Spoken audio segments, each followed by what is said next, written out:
Part of what we're going to do is actually focus. I want to explain and illustrate these 5 secrets for you guys with stories, actually. Because over the years, I've worked with lots of clients. I've had friends. I mean, all the war stories, right? I mean, right, Jen? Everyone's this happened and that happened. And I really just sat down and reflected on what were like the 5 best stories that I knew to illustrate these points, right? So we're going to go through that. But the first story, and the most incredible one of all, is my own, right? This is the best one of all. So this was when I was considering buying a first house, what happened to me. I remember this morning, it was in August, and it was really hot, and it was first thing in the morning. I was going out to work. I was already sweating, like I was sweating profusely. I had a tie on. It was tragic. It was tight. It was strangling me, right? I was leaving my house, sweating. The door was slammed behind me. And I had this buzzing in my ears, like, you know, when you're going to pass out, everything starts to get gray. I was really upset. It was like 9:02 in the morning, and I had to go to work. I was really upset because I had just gotten a phone call, right? And so the phone call that made me so upset started 3 or 4 months before, when I got this idea that I wanted to buy a house. Because I lived in this crappy apartment in Westchester. I had a really nosy neighbor next door. This old lady who was like, you know, somehow knew everything that was going on. And then the people upstairs were these like crazy stoners who were up all night, right? Like, there was just crazy things going on. And there I was in my little place, right? And I finally had this job, and I was like, okay, I'm making money, and I'm gonna buy a house. I got so excited about this, you know. And so then I got this picture in my mind of this house, and I could see it. I was outside of town. It had a pond. There was a stream, some nice woods, right? Like this whole thing's going through my head, and I thought I could do it. And I went out and started looking at homes, and I got really frustrated because I couldn't afford what I wanted, right? It was like they wanted so much money for these places, and I could probably handle the mortgage payment, but I didn't have the money to put down. So I spent 3.5 months looking at places and realizing, coming to this point where I was like, you know what? If I buy something, it's not gonna be much better than my crappy apartment. It's gonna be a crappy condo, and I'm gonna have the same nosy neighbor, and you know. So I was at this point of frustration, and what happened after that was amazing. I knew a friend who was a realtor, and this like gift fell out of the sky. It was this house. He called me one day and he said, you know what? I have this client who's just putting her house on the market. She's an elderly woman. She lost her husband like 2 months ago. She just wants to sell. And she can't stand, you know, the idea of even having to show it. It's just too emotional. So she was putting it on the market about $80,000 under market, maybe 100. I mean, it was silly.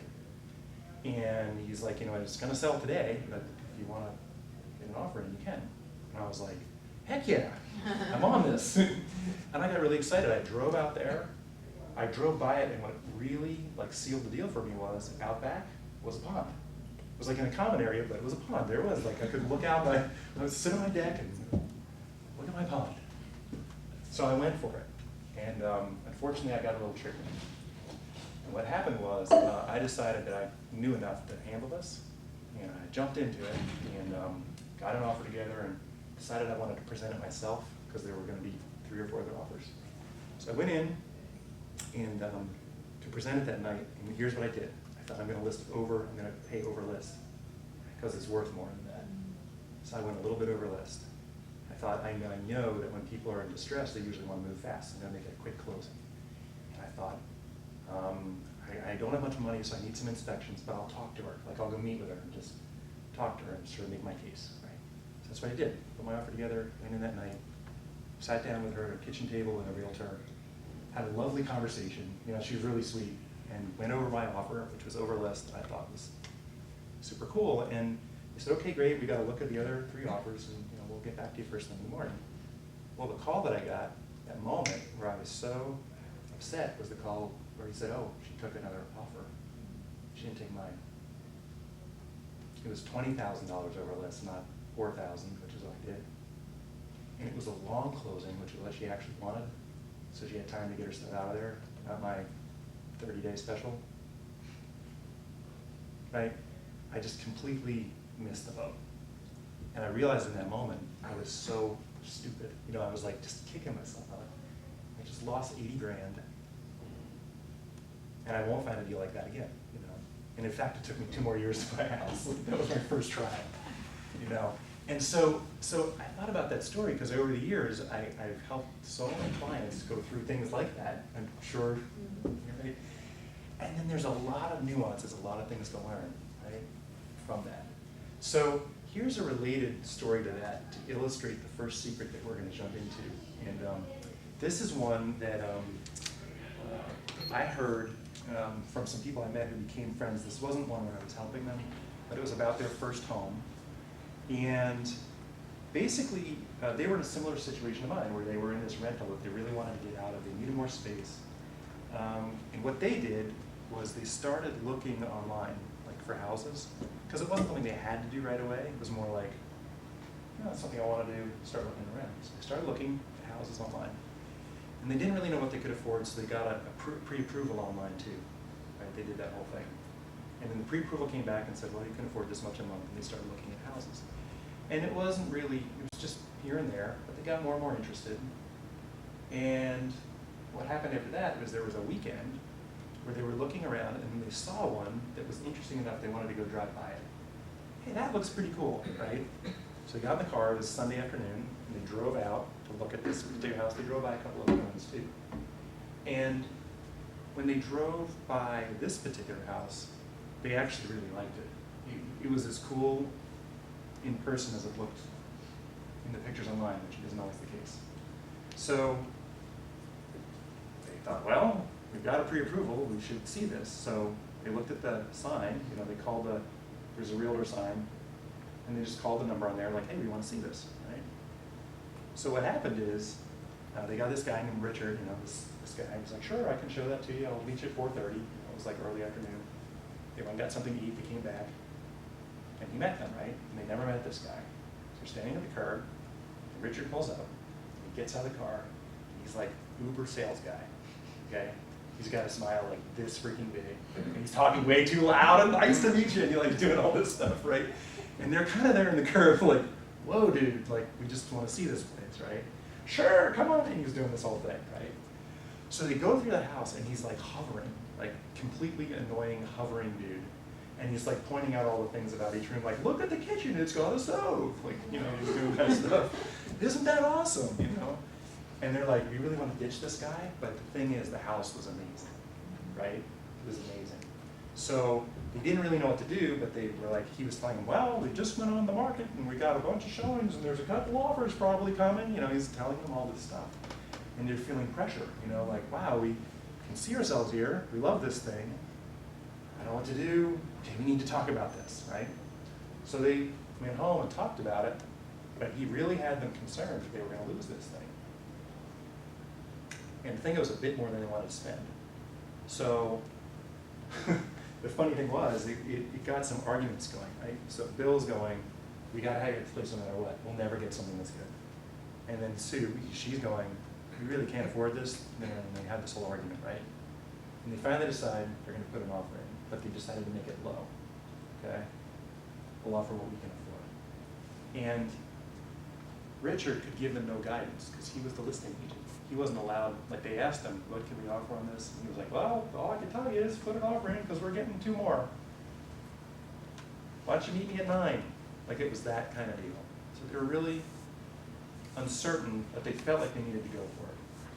They put their offer in lower, and it just didn't work. Like they went through negotiating, but they ended up having to pay just about less. They were a couple thousand less when it came together, which isn't necessarily a good or bad thing, but they felt really uncertain. They didn't know if what they were doing was the right thing or not. They had to move fast, right?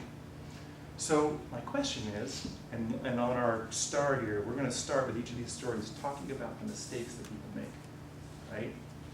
And for you guys, some of you have some experience and some of you don't with this, but we just think about that story. What do you think are some of the mistakes that those guys made? Like, what did they do? It could have been a mistake. What could they have done differently? They have a buyer's agent. Yeah, they didn't have an agent, right? They just went out and, yep. What else? No buyer's agent for sure. Which if you don't know what that is, we'll get to that. Yes. Jen is going to nail those pieces. But it's all right. We didn't have a buyer's agent. What else? We looked at houses they couldn't afford. Yeah, right. I mean, Could I get excited about like a $2 million house? It wouldn't be hard. I could. You know, what can I afford? They weren't really clear on that. Yeah, that's a great one. What else? Any other ideas? They made a decision under Say that again? They made their decision under pressure. Yeah, pressure, right? It was like fast and under pressure. They're too emotionally attached to the house. Yep. And like using emotion to decide. Did anybody here ever buy something on impulse at Walmart, like in the checkout line? Like it happens, right? But with a house, I don't know, right? Yeah, those are all good ones. So here's some of them that I would say, okay? One of them is right here, and that is, it's not just the buyer's agent that they didn't really have a team. So that's part of it. They didn't have an agent. They also didn't really have a lender advising them. They got an approval online, right? But it wasn't really like there was a lot of advice there. It was like, you're approved for this. You don't have a team.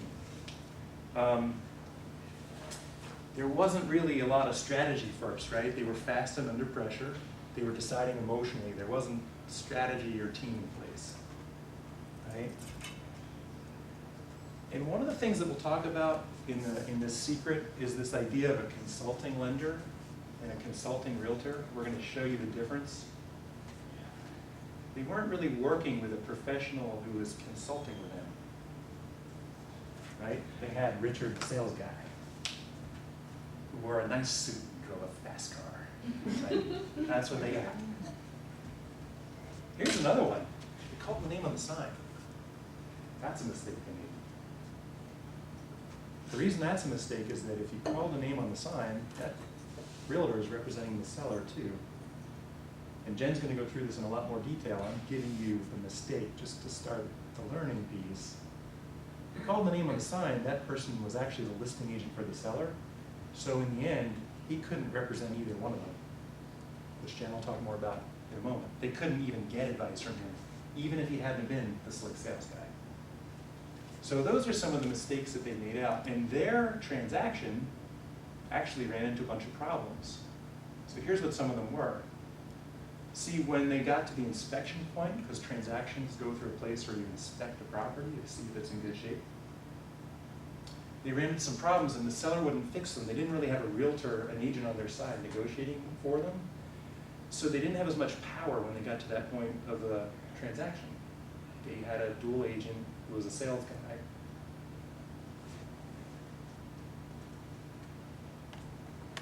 The appraisal also came in low because, as it turns out, this is a hot market that they were working in, and the appraisal came in low.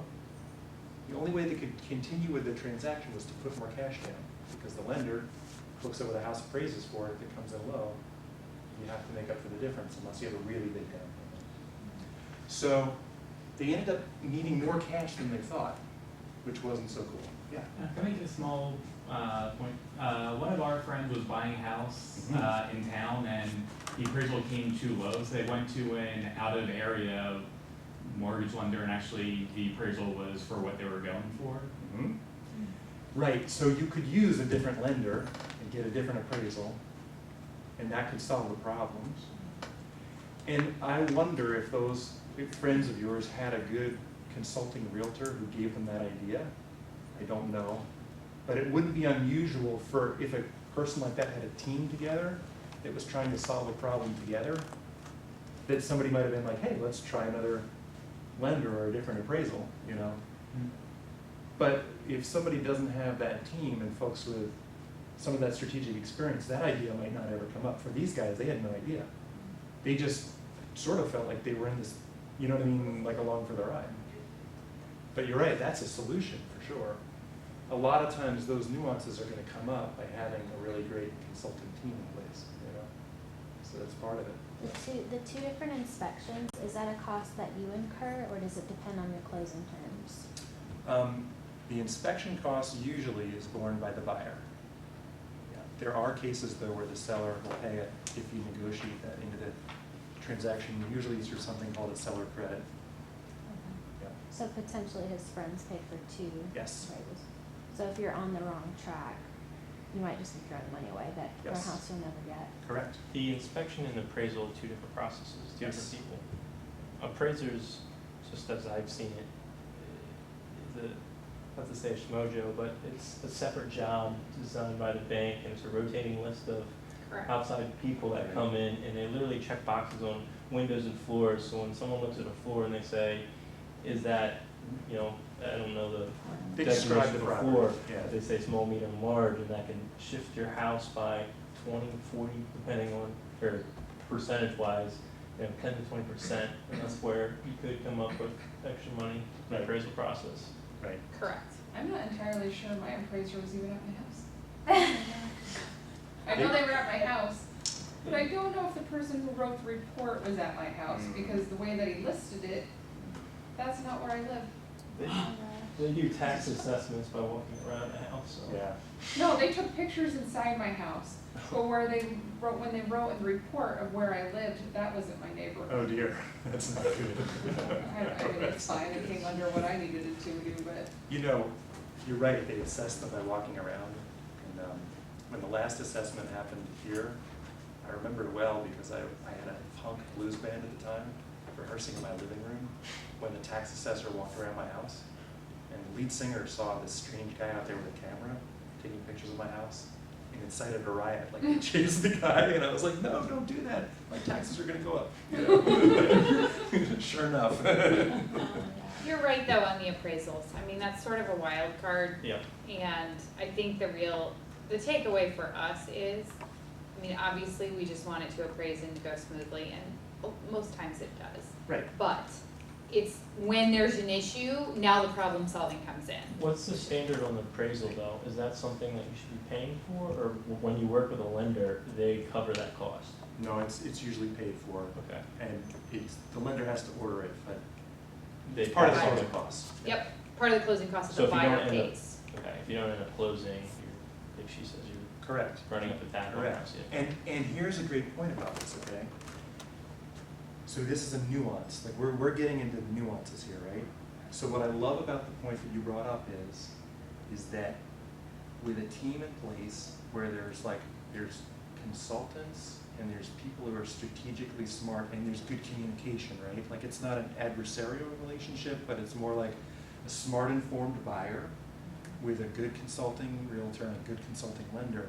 Then when the problems come up, there's problem solving. There's not what was happening for these guys, which is just like, oh, I'm a dual agent and this thing's just kind of on a track of its own.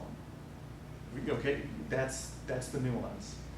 So you can look at the way mistakes play out, but they're not really the mistake, they're the symptom, right?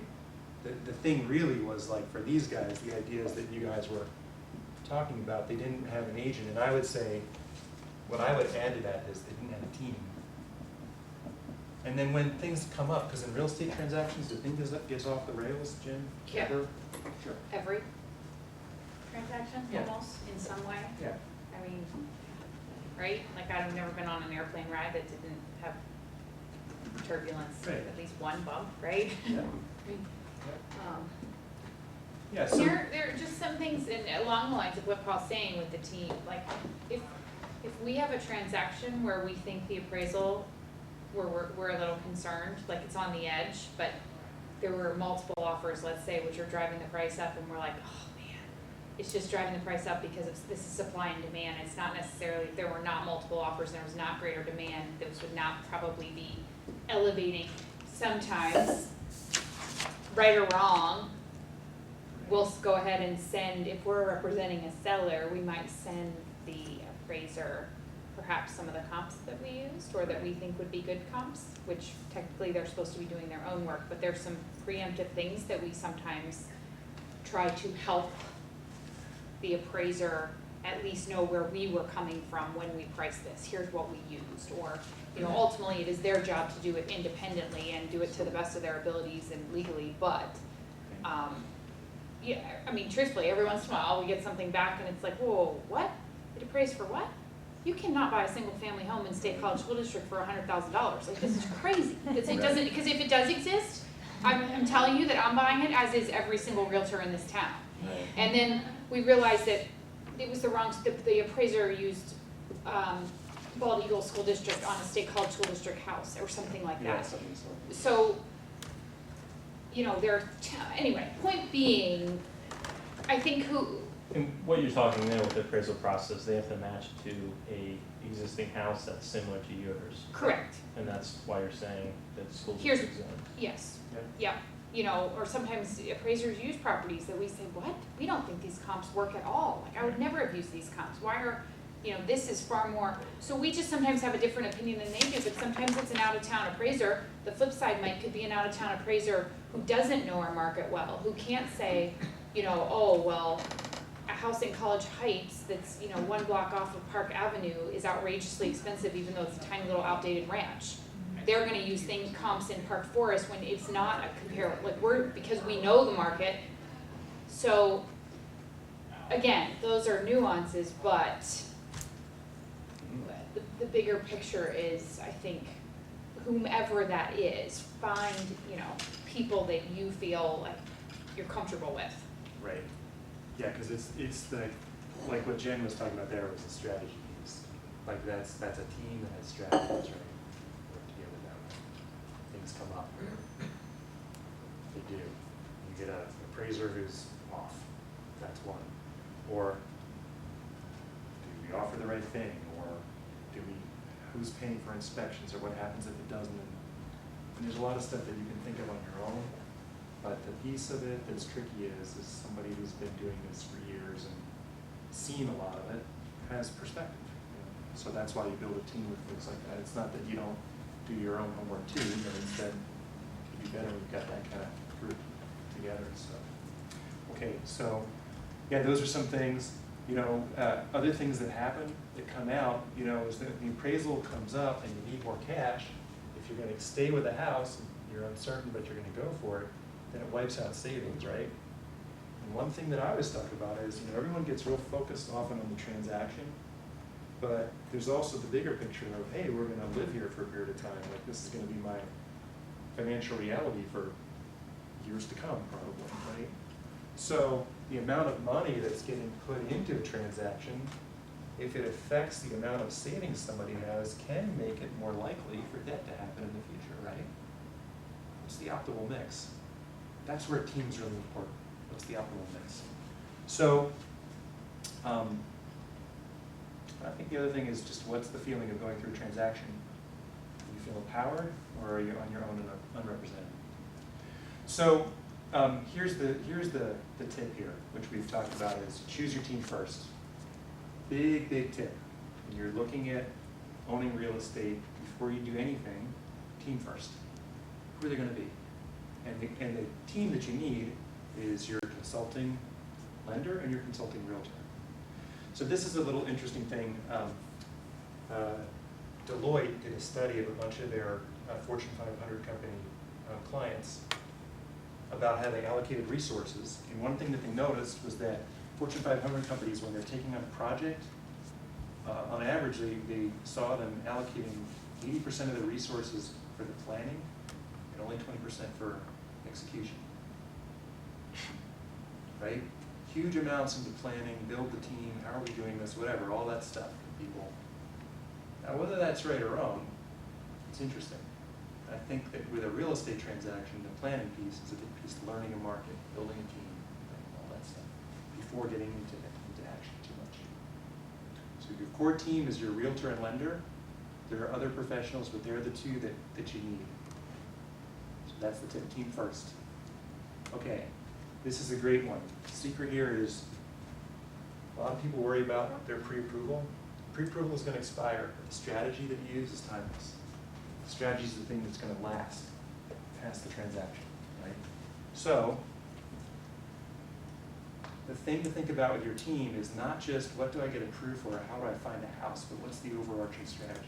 What's the thing that this transaction is accomplishing in my life? I always like to say, just because something's a good idea doesn't mean it's a good idea for me, right?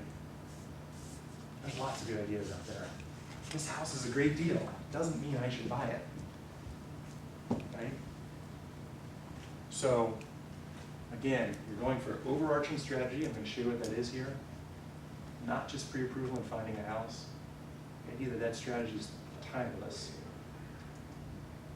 Just because something's a good idea isn't a good idea for me. Here's a hint about this, okay? When you're choosing your team, one thing you want to really look at is knowing the difference between a salesperson, a concierge, and a consultant. Those three things. So a salesperson is easy. They're people who have what I like to refer to as commission breath. You can smell it, right? They're the people who look at you and see a vacation or a cruise. When they look at you, that's they're pretty easy to spot. Maybe not the best person for your team. Concierge is a little bit trickier to pick out. So concierge is somebody who's pleasant, efficient, convenient, like they're nice to work with, right? They're professional, nothing wrong with that. Nothing wrong with a good concierge, right? But the thing is that their focus is really on just the transaction itself. They're going to be very efficient with paperwork, they'll return calls quickly, that's all great, right? But it's just on the transaction itself. So the focus really is here. Whereas a consultant is someone who's going to have much longer term focus. When you work with a consultant, you're going to find them asking you really insightful questions, things that you might not have even thought of. You know you're with a consultant when they're asking you things that you didn't even maybe know you needed to think about in that transaction, right? They're going to point out defects, they're going to point out flaws in thinking. They're going to really look at what your goals are and visions and figure out how to help you get there. So that's just a quick thing. You want to think about that. Who is this person that I'm talking to? Are they a salesperson? Are they a concierge? Or are they a consultant? And who do I want on my team of those three? That's the mix. Okay. Questions on that before moving on? So the main idea, team first. Team first, team first. All right. Okay, so switching gears, totally different idea here. And this was a client of mine who, I helped them with their third home, and then we were talking about transactions. We were talking about the first one. This happened in California. They moved here, and the first transaction was elsewhere. And their story basically was that they were buying a first home, and they got referred to a realtor who they liked, who was somebody who worked with the wife of his boss.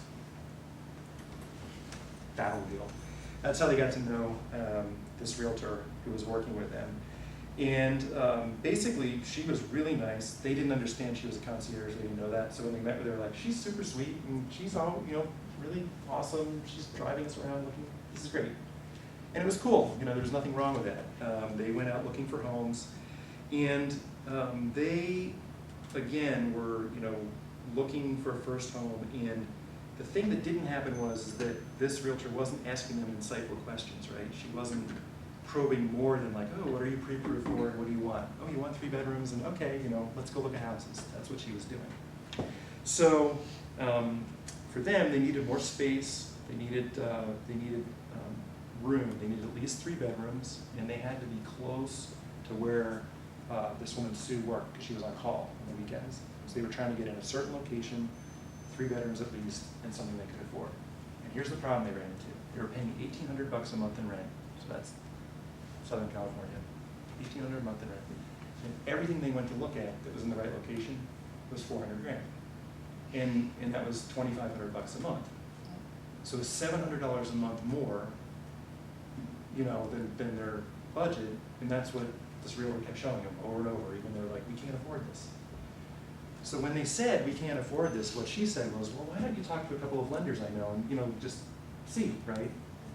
So they went to the lenders, they went to 2 lenders, and the lenders told them each that they were qualified for over $3,000 a month. And that's when they freaked out. They're like, well, what are you talking about? We're having trouble saving money at $1,800 in rent, and you're telling me I can afford a $3,000 a month mortgage payment? And that happens in the lending industry. What the lender will tell you can get is not necessarily what you want to get, okay? So, What was the time frame on that? Was that during the 2000s? No. This was actually well, late 2000s, like 07, 08. So Right, for before the, all of us. Yeah, okay, yeah. And there it was, 3. But even now, even now, you'd be amazed what a lender's going to say. I hear a lot of people, they told me I could get approved for what? I'd never get that. you know. But yeah, it was right before that stuff happened. And they were smart. They were like, no, we're not doing this, right? There's no way. And they thought about it. They told me they thought about it. They were like, well, if we scrimp and change our budget, we can afford a few hundred more a month. But it's not like we're going to put $700 a month more in our budget. It's just no way. So then they got frustrated like I did way back when, and they looked for a few more months, and finally they made a compromise. And their compromise was, we're going to have to move a little farther away, 2 or 3 towns over, and that's just what we have to do. And we need a house, and it's, you know. So when they talked to the realtor was like, she was a concierge, okay, fine, I'll show you houses in this town. You know, we can go to Vista and look at places, right? And so off they went, and there they could buy something for $325, and it was older, but the homeowner's fees were less, and the taxes were less, and it was $500 a month difference, right? So they bought a place for $319, which she was excited about. This is a good deal, but it was older, it needed some work, the rooms were smaller, it was 20 minutes every time to go to work, which if you add that up, was like, you know, many, many hours in a month and many miles on a car, right? And they moved in, and they were happy, but they weren't, you know, it was one of those first homes where they weren't like, oh, this is awesome. They're kind of like, okay, well, it was okay, you know. And so here's the question on that, with that story there, what do you think were their mistakes, those guys? What, from that whole thing, if anything, what do you get? Again, you just dealt with one person. Yep. Yep. One agent was a concierge, you know, didn't really dig deeper for them. That's for sure one. What else? What are the mistakes? What do you think? Yeah. Seemed like the team wasn't working for them, like Right. they were trying to push your team to get what they wanted. Yep. Yeah, team wasn't working for them, not working for them. Yep. Anybody else? What else you got? Yeah, factor in long-term costs. Yeah, long-term costs. Like, what happens when you add 20 minutes a day on each side for 2 people? So, long-term costs. What else? Did you have one? They didn't actually talk to a mortgage broker to actually come up with a plan for how they could afford it. Yeah. They heard the 3,000 and just went, ah. Right? They freaked out, basically. Yeah.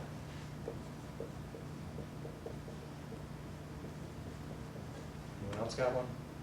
Okay, They didn't make the mistake, but they almost went in debt. Like if they had listened to the lender, they would have been part of the big bust. No, you're right. They could have. They avoided one mistake, which was just blindly trusting and not thinking it through for themselves, right? They could have been like, $3,000, sweet, we can buy a $500,000 house. And then they would have been somebody in the news. So you're right. Well, I mean, there were a lot of people who did that back then, you know. He didn't say good news. Right. Yeah, good news, they thought for themselves, you know. And making a compromise is often a smart thing too, right? You can't say that's a mistake. There was logic behind that, right? Mhm. But was it informed? So, yeah, they work with a pleasant concierge. But here's a big one, and we got to that with, they didn't get the mortgage plan, you know, the consulting. They were blinded by their budget. Blinded by their budget. They thought they could afford a couple hundred more. They missed a bunch of stuff. Nobody helped them understand that. They didn't understand that by buying a house, they were going to get a tax write-off they didn't have as a renter. Big one.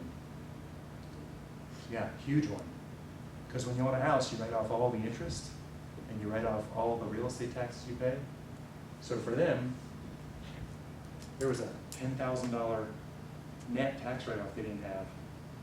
That put hundreds of dollars a month in their budget. They had no idea. The lenders they talked to didn't tell them. They just said $3,000 a month, and they went no, which, you know, was smart. They didn't know that.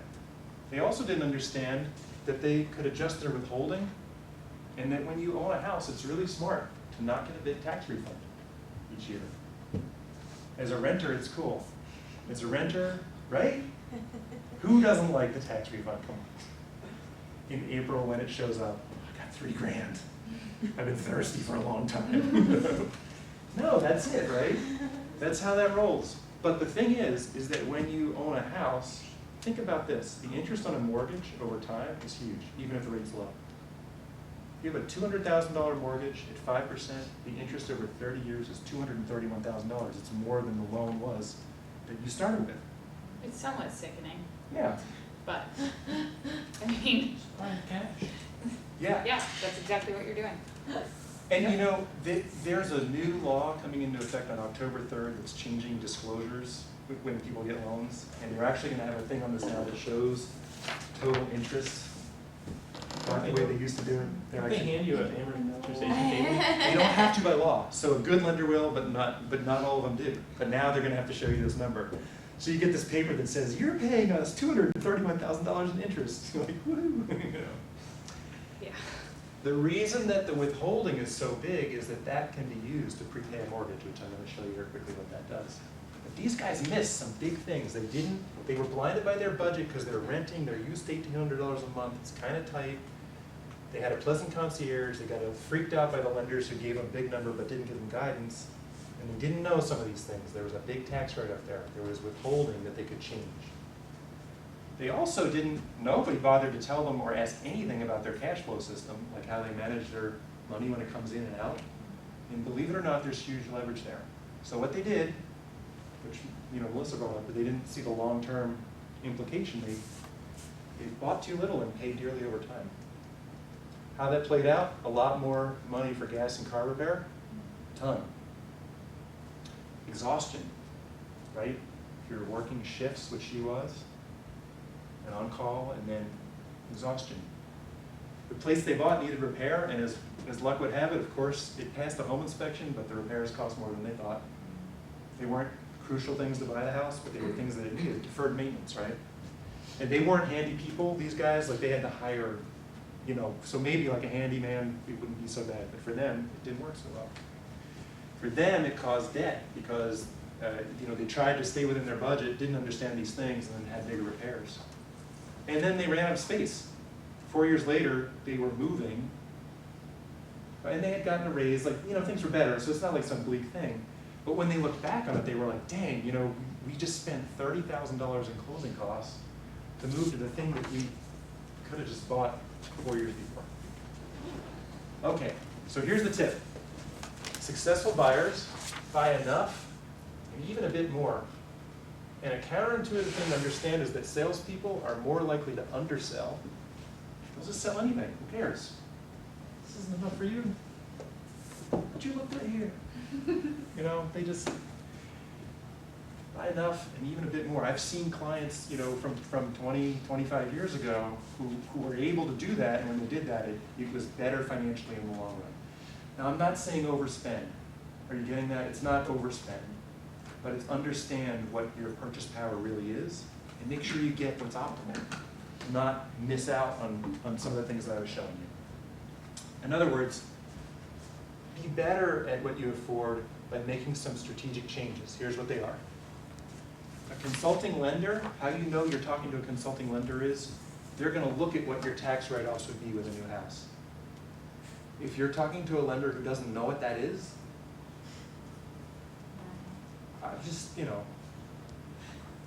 you want somebody looking at that, okay? They're gonna talk about what your withholding should be. They're gonna look at what kind of debt you have and how it's structured, not just the mortgage, but debt overall.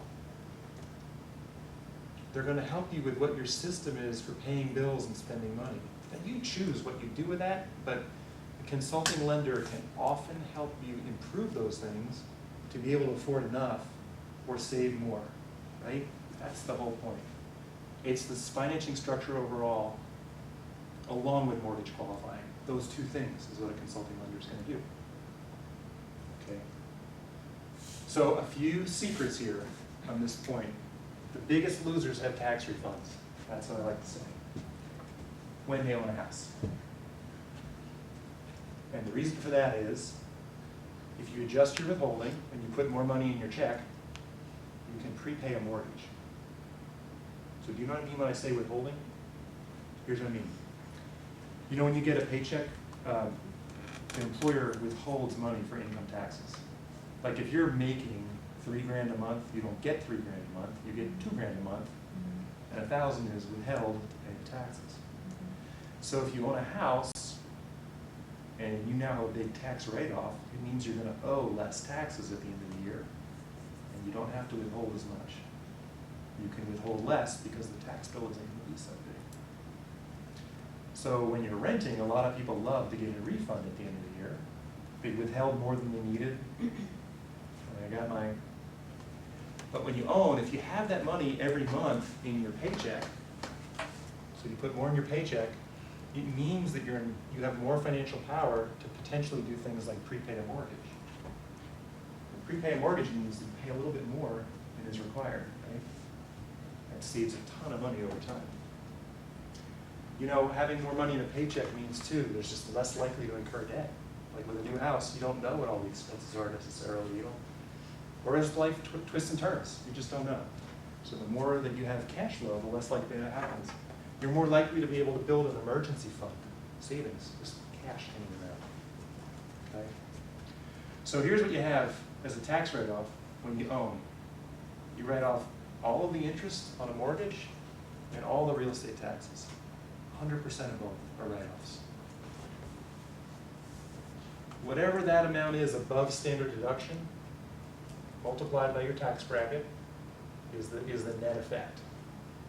So these guys had $10,000 over standard deduction, which in their tax bracket at the time would have given them $200 a month in real money.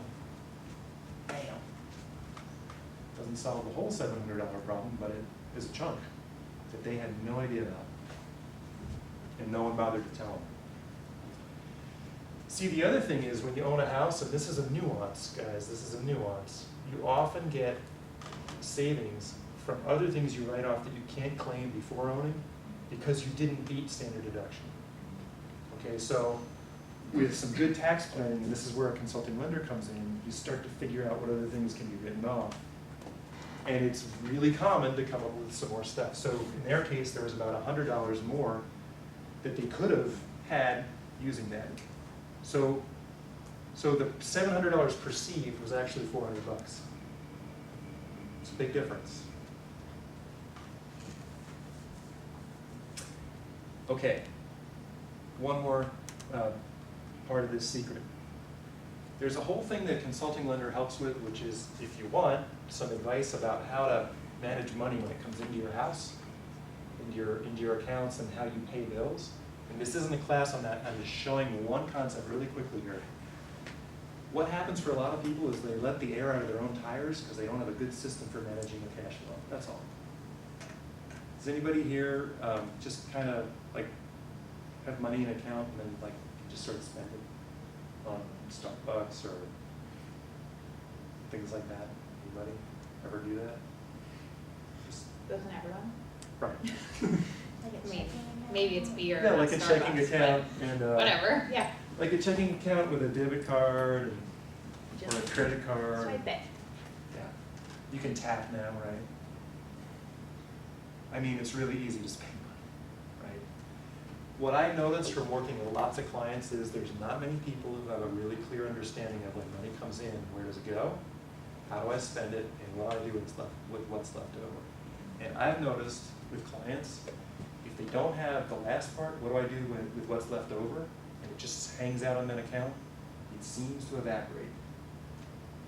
It just does. And the clients who do have a system where with what's left over, because we have bills, right, you gotta pay those.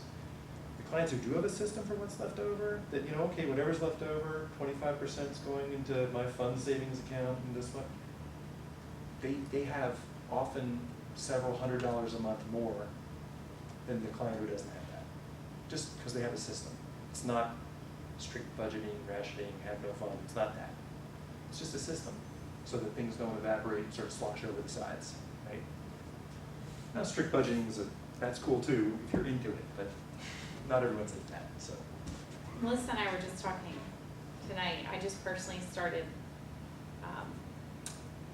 where I bank at PNC and I have this checking account called the Virtual Wallet, and it has a main checking account and then this middle called reserve checking account and then a savings account, and I have it for my personal, and I went and opened a second one just for my house.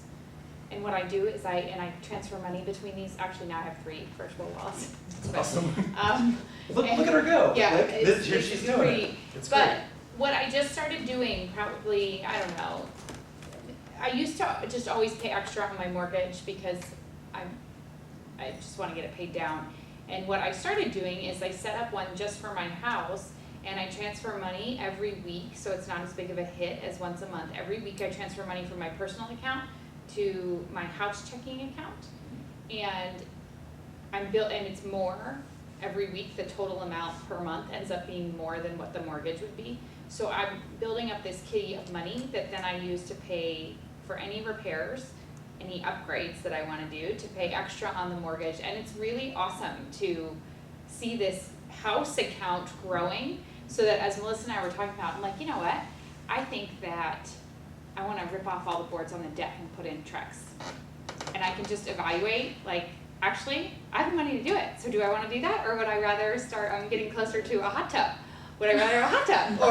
But all of it just comes down to, you know, and what I ended up doing to kind of build it up a little higher was not paying extra on my mortgage for about 6 months, just to let it build up, because I used to do that. But now there's enough that I can start doing this and going back to still paying extra on the mortgage. And it's such a simple, I mean, it was just personally for me to do that.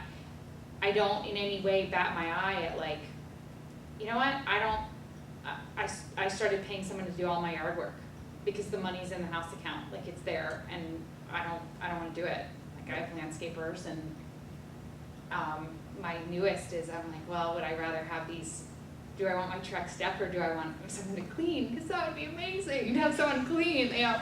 So point being, with some of that, I think what Paul's saying is personally, and then even in my personal one, I use the reserve account for anyone who has this. You can make all these different buckets that you can save for different things. So I keep my main checking account balance pretty low, but I'm constantly transferring money into, like, vacation fund, 2015 taxes, 2015 Roth IRA, you know, this, like, so every time, if my checking account balance gets a little high, I transfer money out, and I'm like, oh, and I just play around with, I mean, there's sort of these, they're just virtual buckets. It's really just one account of how much there is, so it's just a personal budgeting, but it's awesome when suddenly it's like, oh my gosh, I literally just 2 days ago paid the whole 2015 Roth IRA contribution. Right. And I didn't even notice, versus if it was in my checking account, I'm going on vacation after vacation. And this is what I just want to point out, like, Jen is smiling. It's Like, free. it's a happy thing. It's See, free. that's the point, yeah. Cause it is. And so the way I was representing that idea here is that the payment account, the stuff you're paying bills out of, there's no residual money in there. It's money free. You know, so what you're doing is just that. It's like, oh, maybe it's going to the Roth account. It's going to the house fund. It's going to the, you know, the different buckets that you set up. Yep. So and then what I've noticed over the years, and these guys, their story just it illustrates it so well, is that there was hundreds of dollars a month in their cash flow that they weren't getting power from, you know, because they didn't have a system like this. So a consulting lender is someone who helps look at that and give advice around that. Because when you go from not owning a home to owning a home, it's a big change. Like, the system you have now might be fine, but then, you know, making that change is something to just be mindful of. Like, okay, I'm doing something fundamentally different now. So, yeah. Okay, so we could go on and on about that. There's other things that a consulting lender will do, like look at debt restructure along with cash flow systems, those things. In their case, looking back on it, it's probably $300 to $500 a month. And the point being that they could have actually afforded what they needed, but they didn't see it. They missed it. Okay, so I would have been, right? And so they looked at houses a couple times, they thought about it, but it would have cost them more per month. They were busy, and they had, you know, young kids, and they were just like, they just never got around to it. They had so much going on in life. They just never quite got around to it. And what happened for them was, you know, after 6 years passed instantly, because that's what seems to happen. And suddenly they had kids who were like getting towards middle school and they needed a better school district, like that one didn't really work anymore. And suddenly they needed more room and all this stuff. Then they thought, oh, we need to do this. They still haven't quite got to it, but then the owner of the unit sold it. Because people can do that. And the new owner was like, I'm not gonna keep the rent $400 a month under market. We're gonna jack this thing. So they got the rent increase. Suddenly all this stuff happened at once. Well, the thing that really bummed those guys out was they looked at houses a little bit 6 years before, and now they went out to look again in the same area. They weren't moving out of the area, they were just trying to get out of the renting. And the houses were $120,000 more. The houses are sobering wake-up call. It was this thing of like, wow, for the same thing I looked at in what seemed like an instant ago, it's 120 grand more. It's gonna cost me $600 a month more for the same thing. And you know, the $400 they've been saving on rent, they didn't have that cash flow system, so it wasn't going into savings, you know. They had a lot of good times, you know. So there they were, you know, and so, you know, they had that kind of like kicking themselves. I'm gonna just, can I even go ahead here quickly? Ah, we'll see.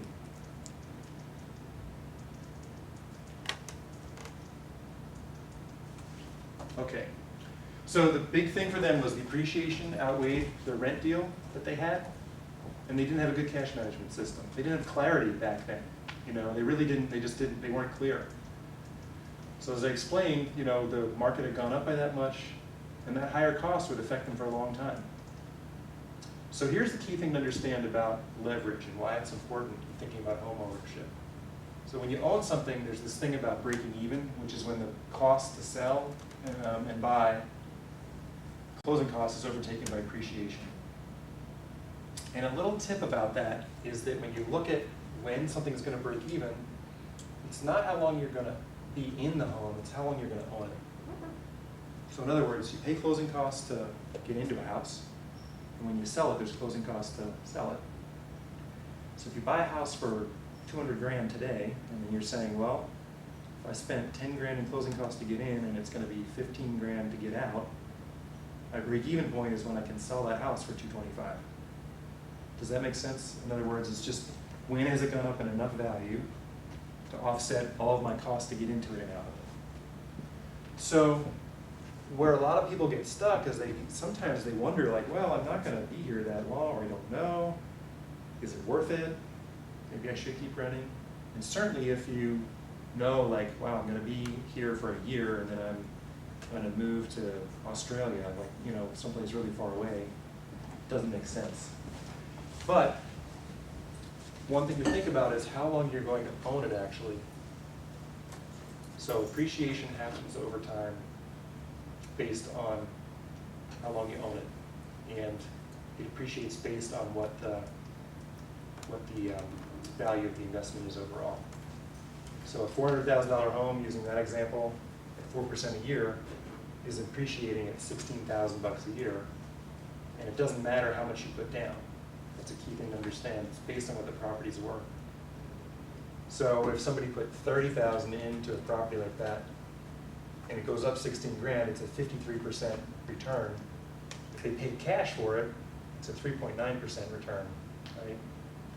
So for those guys who didn't get into the market, what really happened is they kept paying rent, but they were losing out on an asset that was appreciating over time.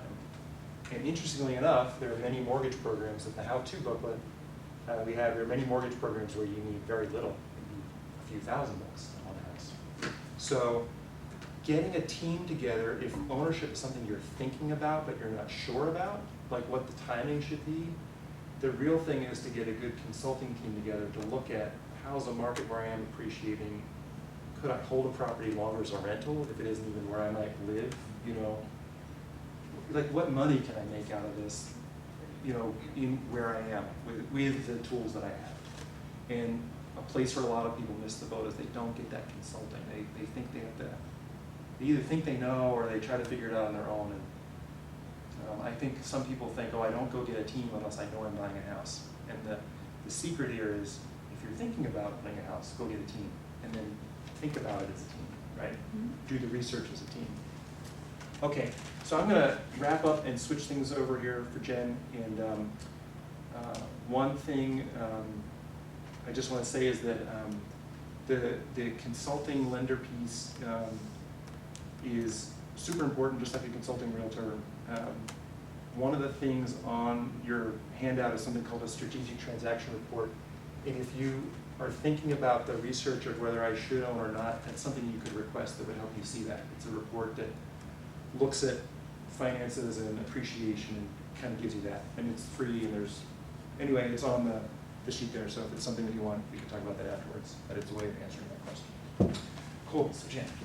Okay, thanks, Paul. You're welcome. We're not gonna use these right now, but I'll just pass them out to you guys now,